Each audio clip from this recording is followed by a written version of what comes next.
Hello Philippines, good morning. Once again, nandito naman tayo sa Davao Beach Club. Kuha tayo ng panibagong update sa ginagawang tulay. Ongoing Davao Samal Bridge project. Ayan na po mga ka-viewers ko. Ayan, itong window 1. Ayan, tapos na po yan na buhusan. Ayan na po mga medyo na-standby yata itong trabaho nila dito para may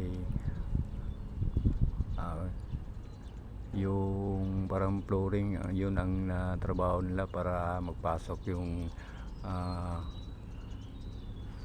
mga ibang equipment nila dyan para paglagay ng poste. Ayan na, tuloy-tuloy na kasi wala pang flooring ito eh.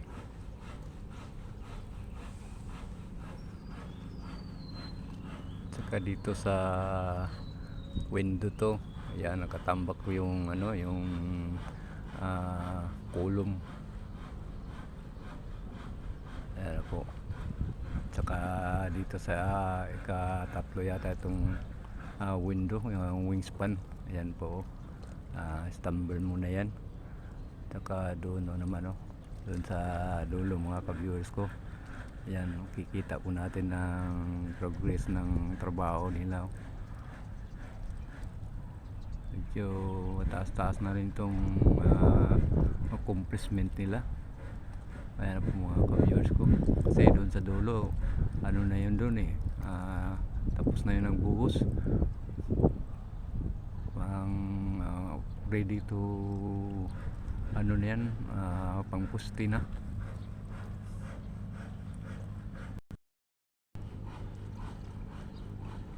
Doon sa Samal makikita po natin mga ka-viewers ako. Ayan, sa may shoreline may dalawa ng poste doon. Tsaka doon sa ibabaw mayroon na rin. May dalawang binuhusan doon. Ayan po mga ka-viewers ko.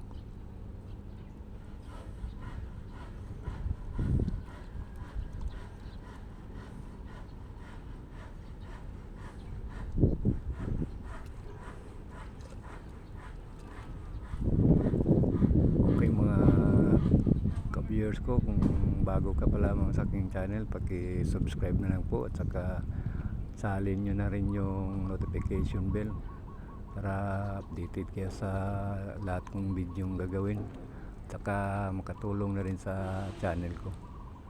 Okay, yan na po mga ka-viewers ko. Ito ngayon ang sitwasyon dito.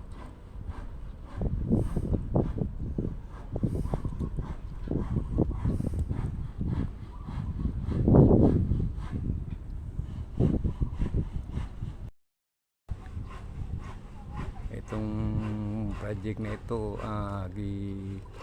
budgetan ito ng 23 billion. Yan, target nila matatapos to sa 2028. Napakagandang proyekto nitong project na ito. Yan marami ng mga turistang dadayo dito sa Davao at saka sa Samal. Yan po, at saka yung mag-angat yung ekonomiya ng Davao City. Ang daming mga imbisto magpunta dito sa lalong-lalo na sa Davao at saka sa Samal. Ayan na po mga ka-viewers ko.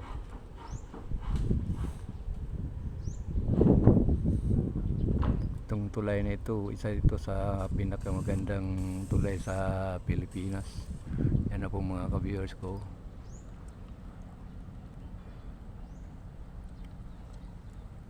Okay, hanggang dito na lang po tayo. Maraming salamat sa panonood nyo sa video kong ito. At sana nagustuhan ninyo itong video ko. Thank you very much. God bless you all.